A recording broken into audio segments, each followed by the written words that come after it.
listening to Meet the Thriller Author, the podcast where I interview writers of mysteries, suspense, and thrillers. I'm your host, Alan Peterson, a fan and writer of the genre myself. In this episode, number 234, I'm joined by Chad Boudreaux. Chad brings a rare level of real-world experience to the thriller genre. He began his career at the United States Department of Justice on the eve of 9/11, launching into counterterrorism work. He later served at the Department of Homeland Security as a Deputy Chief of Staff, working on major policy, operational, and legal issues.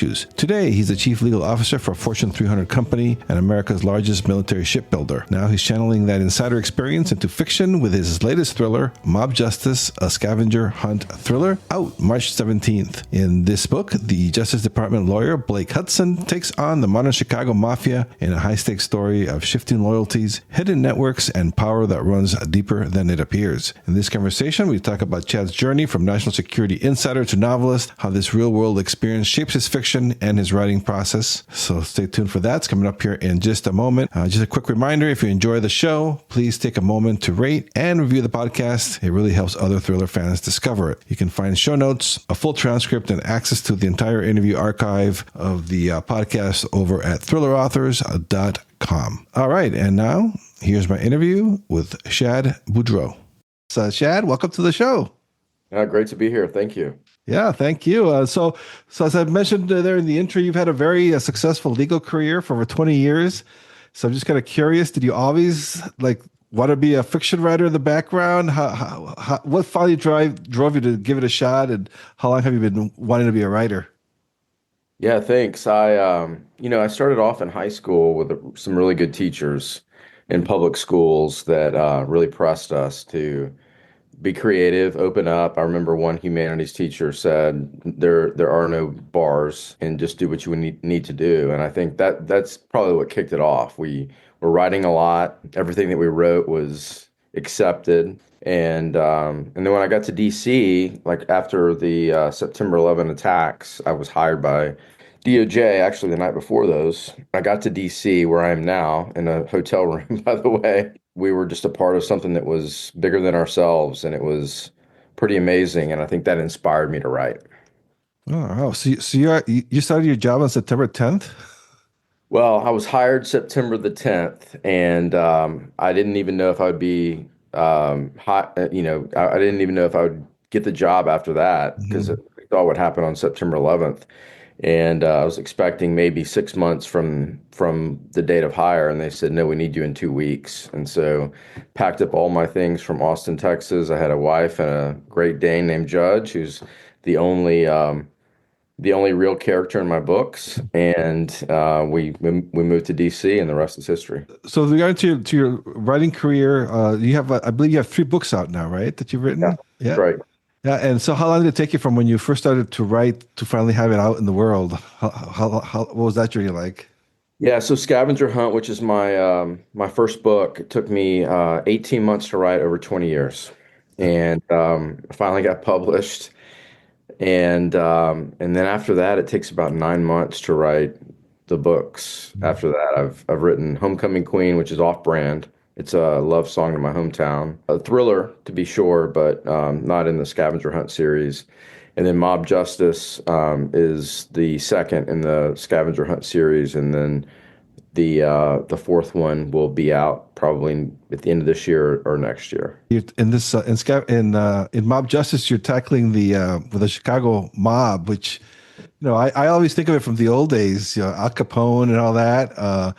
So can you tell us a little bit about this? Tell us a little bit about Mob Justice, what it's about, and because it's set in the modern times, of the Chicago mob. So can you tell us a little bit about that, about the origin stories? Again, a Scavenger Hunt series. So for those that have read Scavenger Hunt, Blake Hudson is the protagonist, and spoiler alert, he survives the first book, and he gets into a little trouble in the first book. And so in the second book, we see him getting shifted to another assignment within the Department of Justice, from terrorism to organized crime. And the organized crime task force was within the Justice Department, the first task force that was ever created to tackle organized crime. And my mentor, when I was at DOJ, was one of the charter members of that. And he used to tell me stories about what they would do. And so I got this idea that I would, recreate the Chicago Mafia. There are really two factions within the Chicago Mafia: the Chicago Outfit, which was Capone's gang, and then there's also the North Side Gang, which is more of the Irish Catholic side. And so I revitalized both of those gangs. I think the Chicago outfit still exists, and they're not done an injustice in the book, but anyway, they are definitely alive and well. So we bring them back, and it's the backdrop for the story. I mean, like I said, it's got the Chicago outfit has such a dark, iconic history. How did you make it feel modern and grounded in today's reality of what's going on nowadays? There's nothing new under the sun, right? So it's one of those things where I did a lot of research and I spent a lot of time in Chicago, and I found that what held true back in the day is largely the same now. Obviously they dealt with prohibition back then and they thrived under prohibition, but there's some great things that come out of that. So there are in Chicago underground tunnels, not the pedway, but underground tunnels that most people don't even know exist, and they are 40 feet underground, and they used to be used to peddle hooch, booze, uh, by the gangs throughout the city. They still exist. They're closed down, but we bring those back into the book.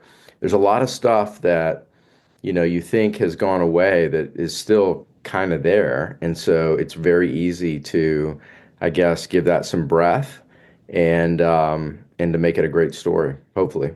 And for listeners who are new to the series and not familiar, can you tell us a little bit about Blake Hudson? And I know he's a Department of Justice, and you were at the Department of Justice. So I have to ask, is he based on you? Can you tell us a little bit about that? So he's definitely not me, but he is a young lawyer that started at the Department of Justice, working for the Attorney General of the United States at an early age, and kind of gets caught up in some things that are a little bit over his head. But he's got a great personality and a lot of tools in his toolkit. So he is part of a clandestine group that in scavenger hunt is really comprised of all sorts of different disciplines and agencies around the government. So Delta Force, CIA Ground Branch, the normal suspects. And then he's kind of the lawyer for that group. And what they were tasked to do was to kind of overcome some bureaucratic hurdles to stop terrorist attacks. Coming through that, now he is, again, like I said before, he is reassigned to organized crime. And here he teams up with a new cast of characters, and it's kind of the same Blake Hudson. He's loves his country and wants to do best by his job, and then gets caught up in something well over his head, and then we kind of see what happens after that. It sounds like Chicago plays a pretty big role, like a protagonist of sorts, the city of Chicago. Yeah, so I mean, I try to personify everything that's relevant, and Chicago is very heavy in this book. And again, I told you I spent a lot of time there. I'm a chief legal officer of a Fortune 500 company, and I don't do things that are gonna frustrate that. But I did get in a little bit of trouble when I was in Chicago. They don't like dudes taking pictures in certain places, and some of the events or some of the places that I visited. I was there with my camera, which, pretty much my phone, and there was a lot of people uneasy about that. So there was some, Chad, you need to get out of here pretty soon. So it was a lot of fun. Doing research for this book was a lot of fun, not only in terms of the city of Chicago, but just the rich history of the Chicago Mafia, because it's really rich from Capone, but Capone just gets it started. I mean, if you ever go to the Chop House, which is, one of the restaurants that's, featured in my book, they have a wall, and the wall has all the gangsters, including Tommy gun on the wall, and then all of the mayors and police officers that try to bring down the mobsters. It's that one place where you really get a sense of how rich that history was. As I was reading about when I was reading the first couple of chapters with Enzo Renzi. Tell us about that. It sounds like a fascinating character. He's like he's polished but morally complex, to say the least. Can you tell us a little bit about that and the importance that you put to those type of characters in your books? Yeah, so just the legal industry in and of itself is changed so much over the last 20 or 30 years. And so I'm an in-house counsel. That means I represent one company, and I'm the chief legal officer of that one company. My company happens to build warships, which is pretty cool. But there are other types of lawyers. There are law firm lawyers. There are wills and estates lawyers, there are criminal lawyers, there are all sorts of different kinds. But for the in-house community, those that work for corporations, we have really tried to, over the years, move to what we call the consigliere model. And what that means is we go from being a department of no, so the client calls you, can I do this, yes or no?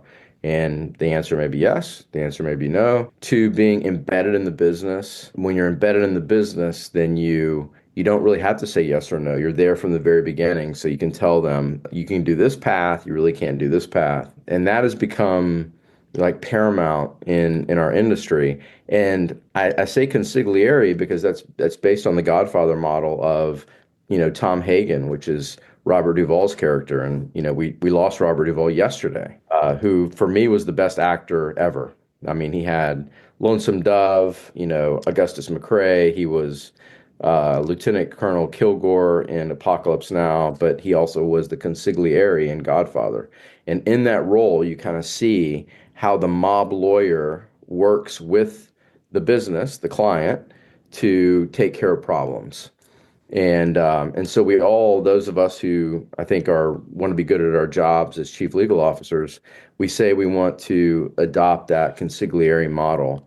And Tom Hagen from Godfather is kind of a pretty good picture of that. I mean, we don't saw off horses' heads and put them in beds like he did. Hopefully not. But we're embedded in the business. We're relied upon to solve the biggest problems.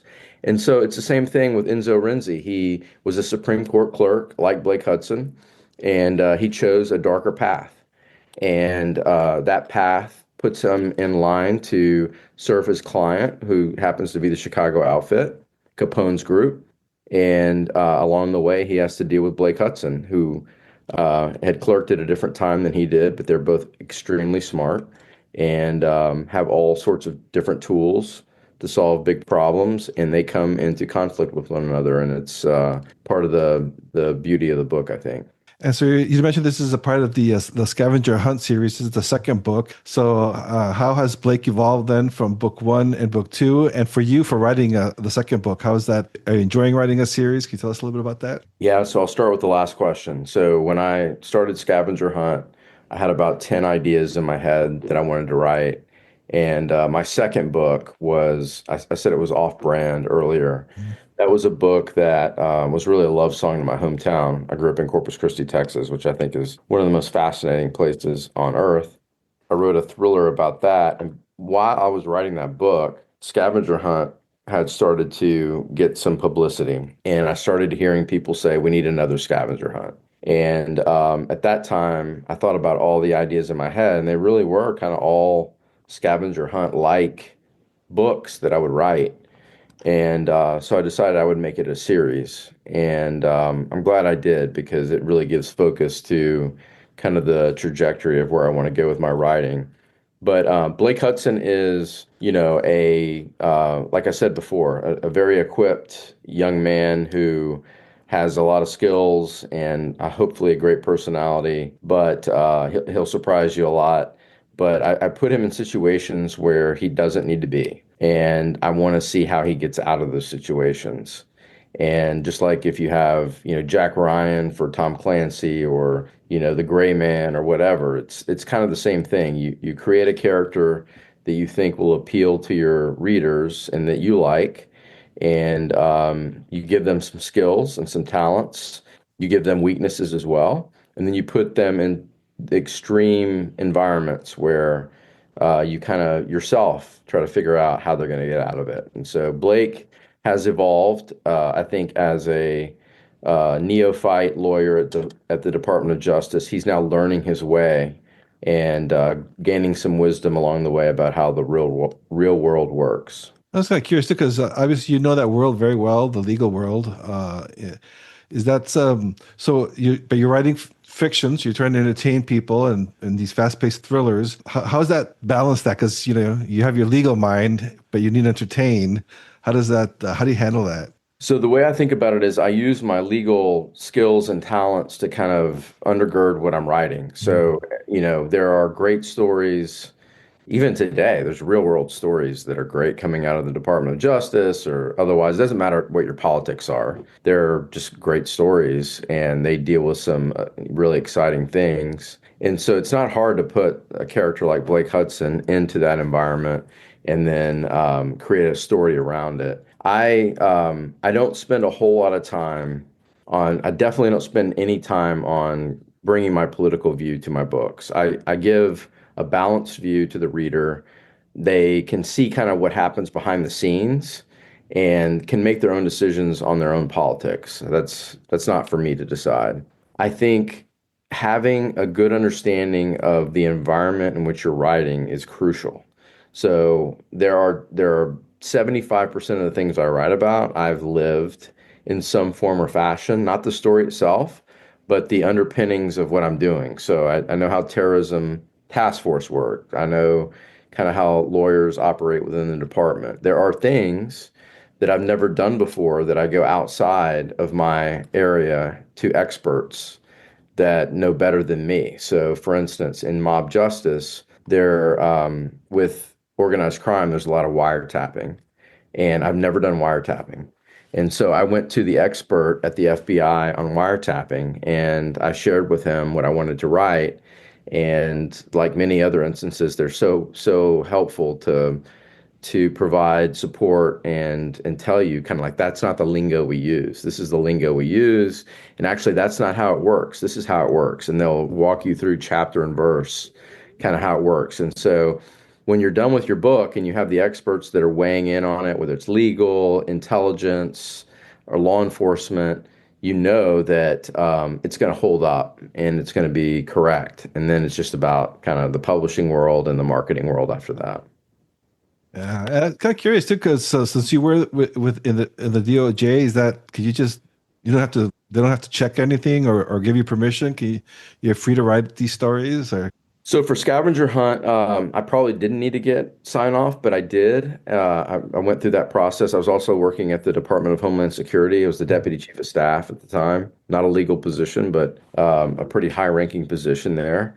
And I gave Scavenger Hunt to them just out of an abundance of caution. But I don't write about anything classified, and anything that I write that you see is something that may be based loosely on something that I've seen, but it's never certainly never based on any classified information. So at this point, being 20 years removed from the Department, Justice and DHS, I don't have any classified intel in my head that could make it into the pages. With writing a series, so you have to balance rewarding returning readers while still making it accessible to newcomers. How do you handle that? Like, can somebody who hasn't read the first one, can they start with the second book? Absolutely. So there's a light touch at the beginning, and we kind of introduce the characters, and you get a full picture of who Blake Hudson is, and there are other cast of characters as well. But there are some references to Scavenger Hunt and why he is in the situation that he's in, and I think that gives the reader enough to understand kind of what happened in the past and what's going to happen moving forward as they read through it. So I don't spend a whole lot of time regurgitating what happened in the past. I don't think readers need that. But yeah, so the people that follow the series from cradle to grave will always feel like they know what's going on. The people who show up on day one and read Mob Justice and never read Scavenger Hunt, they'll have they'll have a full book, within the purview of everything they need to know to understand the story, and it'll be fine. You've mentioned before you did a lot of research on Chicago, and you reached out to the on the wiretapping experts. So how much research do you put into these books before you actually start writing them? Can you tell us a little bit about that process? Sure. So it kind of depends. So in the terrorism world, I didn't know anything about Delta Force and how they worked, or CIA Ground Branch and how they worked. So I did a lot of research myself on those particular areas, which are fascinating. And then also, because of my job, I had people that worked for those agencies or divisions, whatever you want to call them. And so I was able to speak with people who actually knew ground truth of how things work. So that was good. For Chicago and the mafia, I don't know anybody that is in the mafia. But I, did a lot of research, read a lot of books, watched a lot of movies. I watched all the mob movies, so I didn't try to overdo it. But those that are mob lovers will find several references that are not very open and overt. You have to know your stuff. It's not crucial to the book, but there will be certain things that you'll pick up if you read Mob Justice, if you're a mob lover, based upon all the movie history. And then, I just spent time on the ground talking to people in Chicago. And again, I got kicked out of City Hall. I got kicked out of the main hospital there. I had a lot of fun doing the research on mob justice. Yeah, what's that process like? They just basically just say, "Please leave." Is that- Well, so interesting story. I love Pearl Jam, and I was going to a Pearl Jam concert. They had back-to-back concerts. They had one on Thursday and one on Saturday. So I was going to go to City Hall because City Hall is really the only place you can get to the hidden tunnels I talked about. Mhm. It used to be there were several access points. Now there's only one, and only the maintenance crew can get down because they had a big flood. We call it the Big Chicago Flood of 1991. But they had a big flood in Chicago in those tunnels, and City Hall is the only place where you can access them. So I needed to get my eyes on the elevator. I didn't want. I knew I wasn't going to go down into the tunnels. They weren't going to let me do that. But I needed to see where the elevator was, so my book could be real. Because there's a big scene in my book that where they take the elevators down to the tunnel. I ended up playing golf on Friday instead of going to City Hall. And so before I went to my second Pearl Jam concert on Saturday, I went to City Hall and it was closed except for one area. City Hall is open on Saturdays in Chicago for weddings. They have Justice of the Peace in the back door. And so I had on my Nobody Cares, Work Harder shirt on Saturday, and I acted like I was a part of a wedding party, and I went in with the wedding party. Of course, they were all in tuxes and dresses, and then I kind of skirted off. And when I got to the area that I needed to see, I had a security guard, and she came up to me and she goes, "What in the world do you think you're doing?" And I said, "I just want to know where the tunnels are." And she goes, "You're not going to the tunnels." And I said, I know I'm not going to the tunnels, but I just want to know where the elevator is. And then she pointed to the tunnels, and then she pretty much perp walked me out of City Hall. She pointed to them before she kicked you out, though. So that's nice of Yeah, her. and, I almost tipped her because it was great. Yeah. They were on- Oh, so that's cool. I think this is the first time I've had a author that's a wedding crashed for their research. So that's pretty awesome. That's dedication. So, with regards to your writing process, so now, are you an outliner? Or you do all this research? Do you outline? Can you tell us about your actual writing process? Yeah, so I have a formula now. I want to write a book that's 100,000 words. It doesn't have to be, I don't have to hit that, but I'm aiming for 100,000 words, and I want 50 chapters, and each chapter, obviously, 2,000 words. I do an outline to begin my book process. My outline is like scaffolding on new construction. It attempts to get you where you need to be, but it could change, and it usually changes about chapter 20, 25. When my characters take over, my outline kind of gets flipped on its head. I create characters, and Stephen King said this, and I thought it was hocus. That was kind of malarkey when I heard him say it in his book in writing on writing. But he was like, I create these characters, and they turn my book upside down, and I don't know what they're going to do. And obviously you're in control of your writing, but I really agree with him. Like, it's like I create characters and I put them in extreme situations in the first 20 or so chapters, and then by chapter 25 they're doing things or responding to things in different ways because they have to. It's their character. And so that changes really the trajectory of the book. And so for each of the three books that I've written, and even in book four that I'm writing now, I'm seeing that happen. I'm about at chapter 20 now in my fourth book, also a scavenger hunt series book. And I'm already seeing things that I did not predict happen. And it makes the story so much better, 10 times out of 10, but it's part of the outlining process. You try the best you can to begin, and then it just upends itself probably halfway through for me. And what do you use to write your books? Do you use the Word or something else? Yeah, so I just use basic Microsoft Word. You have a very demanding job. Obviously, we're working for chief legal person for a corporate Fortune 500 company, and you're writing these thrillers. How do you balance that? Do you set out specific dates and times that you can write, or how's that look for you? I'm a big believer that you need to write every day, Mhm. and I don't do that myself, but that's my aim. So I try to get up early in the morning, think 4:30, get some words on the page, and sometimes it's 5 words, sometimes it's 500 words. On a Saturday it might be 5,000 words. It's kind of a daily, I won't say grind because I actually find writing is therapeutic for me, and that's why I think I can do what I do because my job is very demanding. It really is like 7 days a week and a lot of hard stuff that we have to get done to I mean my company basically builds stuff that protects freedom around the world and provides peace around the world. And so we have to make sure that we get that done first and foremost. But I don't watch a whole lot of Netflix. I, Hmm. I do watch some TV. I like sports, but I don't binge watch. I get very discouraged when I spend too much time watching TV.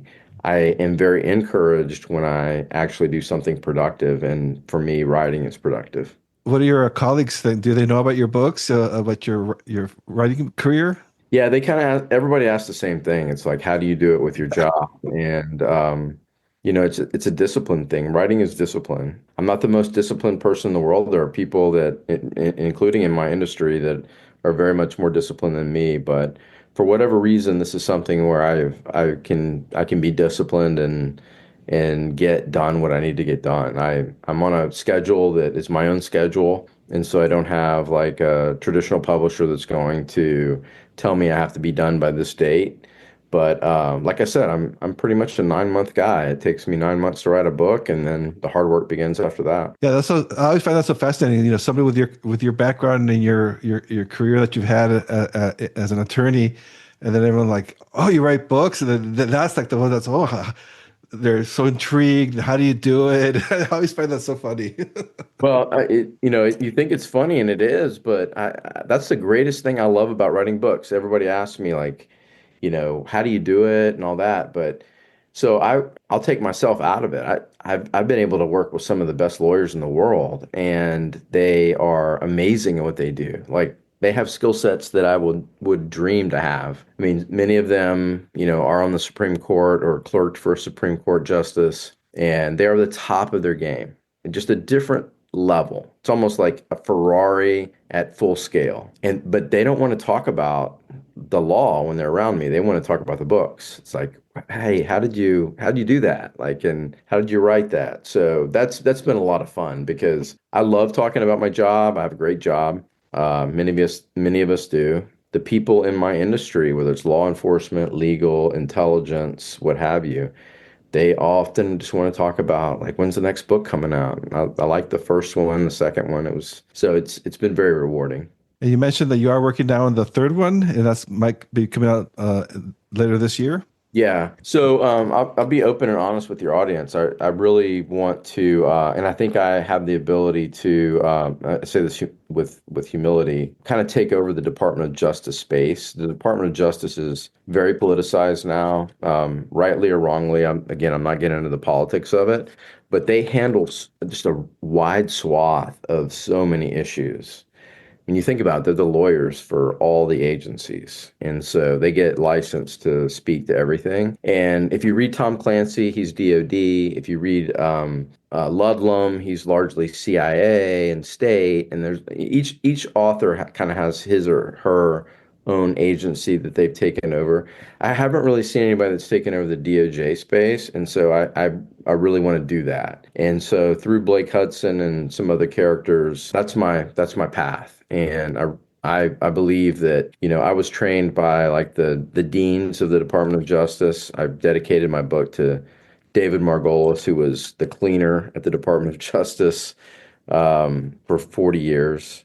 And I've got a character there, and I worked there, and I've been throughout the building and lived that life. And so the characters are not me, but I really do think I can get in that space and take it over. So that's my goal. Cool. And that's one of the largest departments, isn't it, in the government? Yeah, it is. Yeah, so I thought, yeah. All right, Shad. Well, that's fascinating. And the final question I always ask my guests, because I have aspiring writers that listen to this, any advice, especially if they have a busy job like you do? My dedication to my first book was from my mom to my mom. And, she passed away in 2013 at a young age. She had me at a young age. And then when I was really young, she had me when she was 19, and we were totally broke. She would tell me, like, never, never, never give up. Like the Churchillian cadence, never, never, never give up.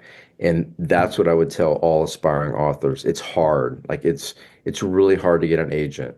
It's really hard to get published. Some people do it easier than others, but it's a grind. And what I would tell people is it's not just a rite of passage. It's not just like going to Hollywood and, you have to go through the motions. It's getting better at your craft. Like anytime somebody tells you no, you go back and you make your craft better. You write better. And that's why it took me 18 months over 20 years. Because I always thought I was paid to be a legal writer. I was paid handsomely for that. I could write a legal brief as good as probably most people. I couldn't write a novel as good as most people, and it took me that long to learn how to do it. And so there is a learning curve, and most of us don't really have the humility to understand that until it's too late. But stay with it. If you stay with it and you are inspired by what you're doing and that you are committed to what you're doing, you will get better, and eventually it'll pay off. And I would tell everybody, no matter how long it takes, it's worth it, because it's a really good on the side. All right, great. So finally, Shad, where can the listeners find you online to follow your work? Yeah, so it's very simple. It's my name. It's www.chadboudreaux.com. So ChadBoudreaux.com. All right, so Mob Justice, that comes out March 17th. Chad, thanks so much. Really appreciate you having me on. It's been great. Thanks for listening to Meet the Thriller Author, hosted by Alan Peterson. If you enjoyed this episode, be sure to subscribe and leave a review on your favorite podcast platform. It helps other thriller fans discover the show. You can find all past episodes, show notes, and author interviews at thrillerauthors.com, including conversations with icons like Dean Koontz, Frida McFadden, and Lee Child. And if you're looking for your next gripping read, check out Alan's own psychological thrillers and crime fiction novels at thrillingreads.com/books. Until next time, stay safe, keep reading, and keep the thrills coming.